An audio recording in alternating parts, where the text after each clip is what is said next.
are at least in slight risk. And then we start worrying about the 3, which is the enhanced risk. And we think the forecast will likely only get worse as the days go on. But think about the large portion of Kentucky that lives in that enhanced risk area, from E-Town to Louisville, Frankfort to Lexington. I'm taking this seriously. This is where my family lives. And I hope everyone else will take it seriously too. Again, very large hail. We think it could be 2 inches even. And the potential for tornadoes, will really be watching after this first round comes through, whether the sun comes out. It'll be better if it's cloudy. That's less charge that's out there. We've seen, like we did on our last round of 20-plus tornadoes, what happens when the sun comes out in between.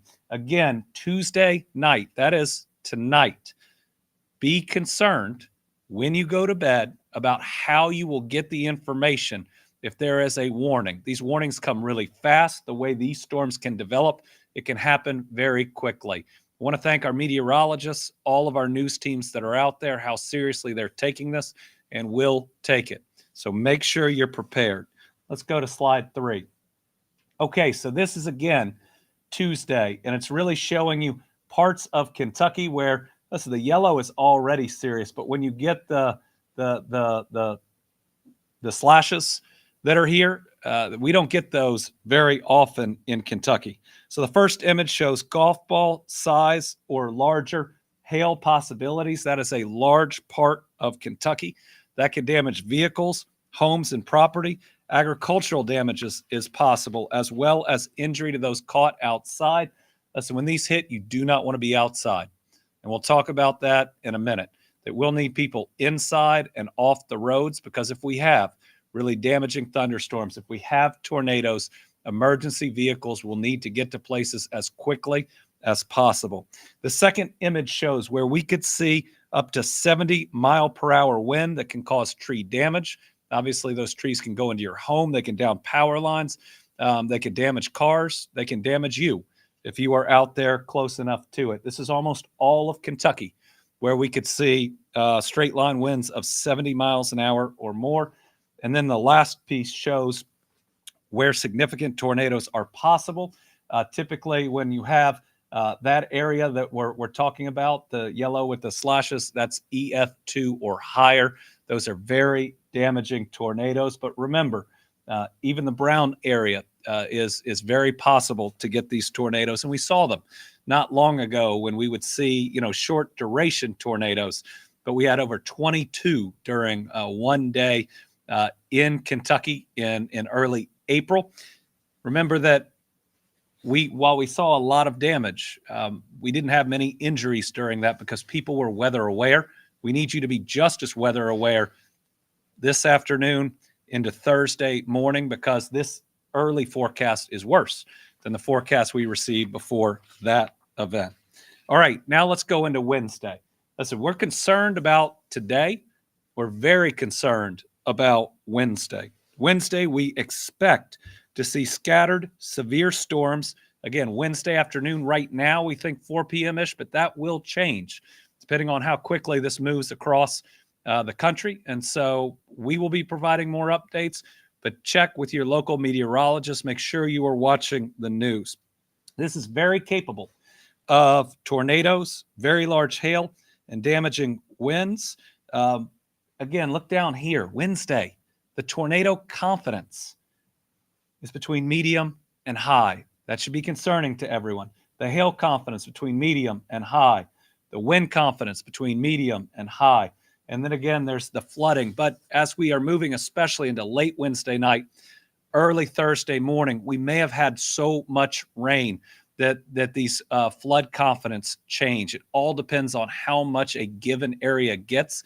So make sure you're watching, Tuesday, Wednesday, and going into Thursday morning when we could see more of that. There is a belief that we may move from a 3 to even a 4. The 3 is the enhanced risk. The 4 is the moderate risk, which is the second highest. It only goes to 5. And we're at a 2 or a 3 across most of the state. This 3 goes all the way into western Kentucky, which you can't fully see. The 2 goes all the way through eastern Kentucky. Strong tornadoes, EF2s or greater, cannot be ruled out.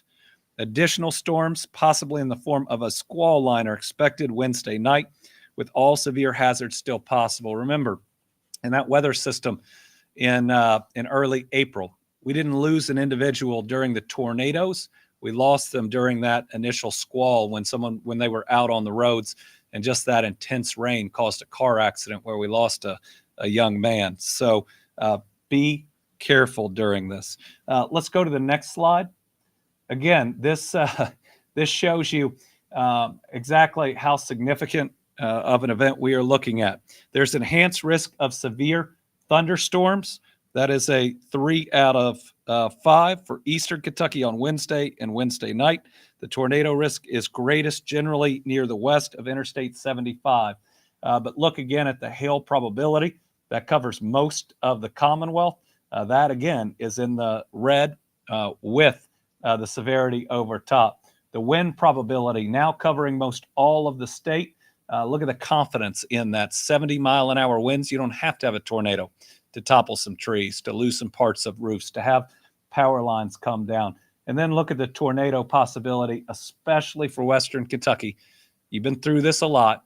Make sure that you are prepared and ready, because, again, this is significant, and we believe that it could get more significant as we go. We'll see a lot today about where this weather system is. Let's go to the next one. Okay, we could see a lot of rain. This is probably the most uncertain piece, but the confidence is still medium that we will have flooding chances. We think it could create flash floods in some of the initial storms, but our biggest concern is the amount of rain that we could get over a 2-day or a 2-day and change period of time. Some areas could have multiple rounds of heavy downpours and storms. We're talking about 1 to 3 inches of rainfall with higher amounts possible. So remember, if you are out on the roadways and you hit flooding, turn around and don't drown. We've lost far too many people thinking that they could get through something. It's not worth it. You love your family a lot more than where you're trying to get to. Turn around. Don't drive through flooded areas. Nighttime flooding is especially dangerous. Also much harder to get to you if you are swept away or in a dangerous position. Let's hit the next one. So we are asking everyone to take action now and to be specifically ready for nighttime severe weather, including nighttime tornadoes. We've lived through this. We wish we hadn't. And remember, in 2021, we lost 81 people in the worst tornado event that the state's ever seen. Decimated Mayfield.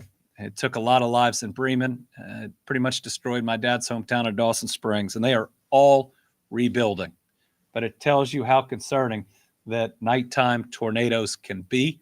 Nighttime flooding hit Eastern Kentucky in really tough ways. Hit Nicholas County several years before. So you need a weather radio or other means of getting those alerts, if that means pulling the phone into your bedroom if you don't normally put it there. So Kentuckians can listen to weather warnings by having an NOAA weather radio, listening to local TV and radio updates, connecting to wireless emergency alerts and weather apps, listening for outdoor sirens, visiting weather.gov or mobile.weather.gov, or receiving notifications from family, friends, and coworkers. Be prepared tonight and tomorrow night. Protect your family, protect yourself. If you don't have a weather radio, go get one today before 4 p.m. Make sure you have batteries for it. Again, let's go to the next slide. Turn around, don't drown. I keep thinking about making it through all the most difficult parts of these weather emergencies and then losing people to carbon monoxide by having a generator too close to your house, or people trying to drive through a flooded area and losing them then. These are all avoidable, right? It's not a tornado tearing through your house. It is avoidable. It's about making good decisions and just having the right risk intolerance. Your family, your friends, they love you. They want you to be here tomorrow. It's more important than where you think you need to get to going through a flooded area. A few other updates. We're taking this seriously enough to where we are going to close state office buildings beginning at 2 p.m. today to help make sure our state employees are able to make it home safely. And what we're asking them is to be inside by 4 p.m. to have those roads clear. It's probably safer if you're inside a little bit earlier. It might not hit you until a little bit later, but I know if we can get some part of our 20,000+ employees home safe and off the road, that our Commonwealth is safer. Given tomorrow, and given the weather pattern expected and trying to give people time to prepare, we're going to close our state office buildings on Wednesday at 2 p.m. as well. Thus, the state government provides a lot of important services, and we don't take this lightly. But I've governed through tornadoes and floods and polar plunges and ice storms and just about anything else we've seen, and I care about every single one of our employees. I care about every single Kentuckian out there, and I would rather be safe and careful than to lose even one life. So again, we're closing our state office buildings today at 2 p.m. and tomorrow, Wednesday at 2 p.m. And we're going to be watching the forecast on Thursday morning. I expect that we'll be able to come in as normal, but if you are a state employee, watch for updates. If we've got to push it back just a little bit, we might do that just to make sure you're safe. Now, we've got a lot of folks that will have to be in because they're the folks that respond to events like this. They're emergency management, which does a great job. There are transportation cabinet that does a great job. There are cut teams in forestry and others that are out there.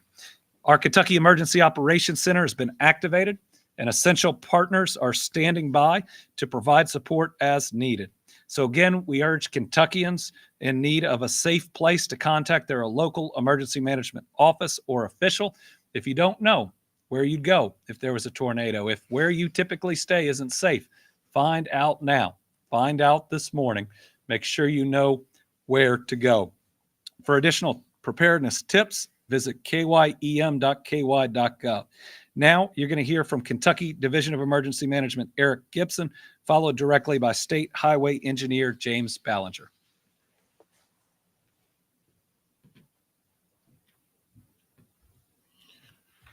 Well, good morning, and thank you, Governor Beshear, for the valuable information that you prepared today. We do have a significant weather event according to all our partners at the National Weather Service, and it is important that we prepare. Kentucky Emergency Management is going to be operating at a heightened awareness during this period. We will have staff on scene at the office building during this event. By activating now, we will increase our situational awareness for the event. It'll ensure faster response times in case there is a need, and we'll have good lines of clear communication to our citizens. We'll also have proactive recovery measures in place in case there is a loss. We'll continue to work with the National Weather Service as we watch this storm coming across our Commonwealth, and we will continue to keep this Emergency Operations Center open until the storm passes through the Commonwealth. Just remember during this time to be weather aware, secure your property, stay updated. The weather radio that was mentioned by the governor is very valuable to updates throughout the night while you're sleeping. Check on your loved ones and follow the local guidance. It will be updated as the storm is passing through. During this time, if you were to experience a damage to your home or property, please document that and report that before beginning any of the cleanup efforts. By doing that, that documentation will be vital for the recovery assistance programs that are available and for improving future preparedness. The safety of each Kentuckian is our top priority. We're here to support the citizens of the Commonwealth and provide the most updated information that we have. Please take all warnings seriously and prepare accordingly. We will continue to provide updates throughout the day as the situation updates. And thank you very much.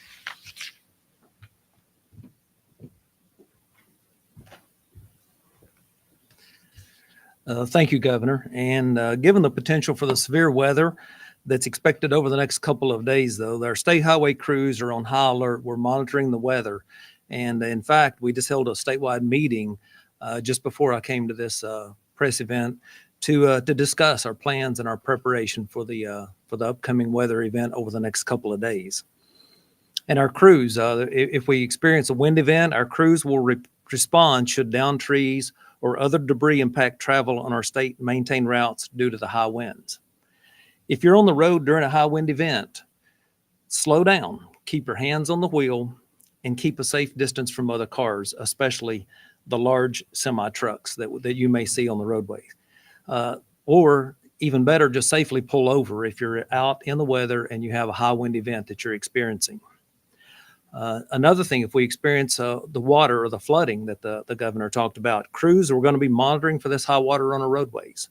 And we'll place barricades and signs, though, as needed. But the most important thing, though, is to turn around and don't drown. It only takes just a few inches of water on a roadway that could float a vehicle. So that's the main thing. I'm going to reiterate that.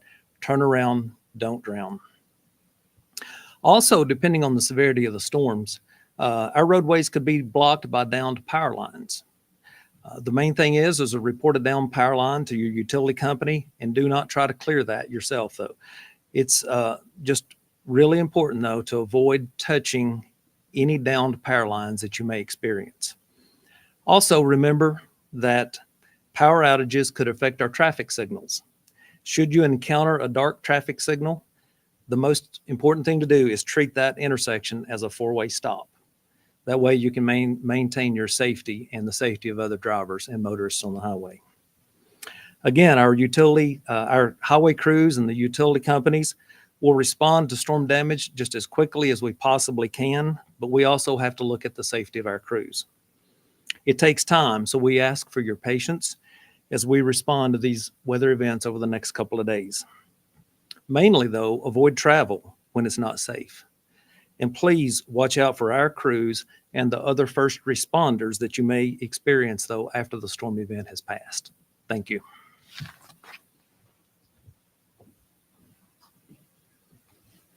So in summary, over the next couple of days, late afternoon into the evening, we fully expect intense rain, hail, and high winds, and there is certainly the possibility of significant tornadoes. So think about what you need to do. Get in the car or in the garage if you have it. Making sure you get any lawn furniture, because it's been nice inside. Making sure you get your pets out before the intense weather is coming. Making sure you have that weather radio, knowing where your kids are and making sure they are in a safe place. Go through that list in your head. This is why we've been safe through a lot of very difficult weather events. It's being weather aware and having seen the worst of the worst, making sure that we are careful. With that, I think we have just one journalist on the line, and that's Tom Latek.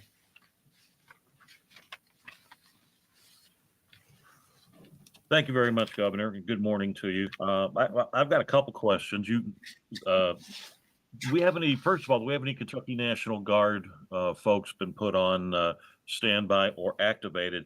And secondly, have you heard anything from Washington yet on your request for a disaster declaration from last month's severe weather? So we have not heard about last month's severe weather declaration. We were at least initially denied for the Carroll, Trimble, Gallatin County event that came before it. We will appeal that, but haven't heard back as of yet on this most recent one.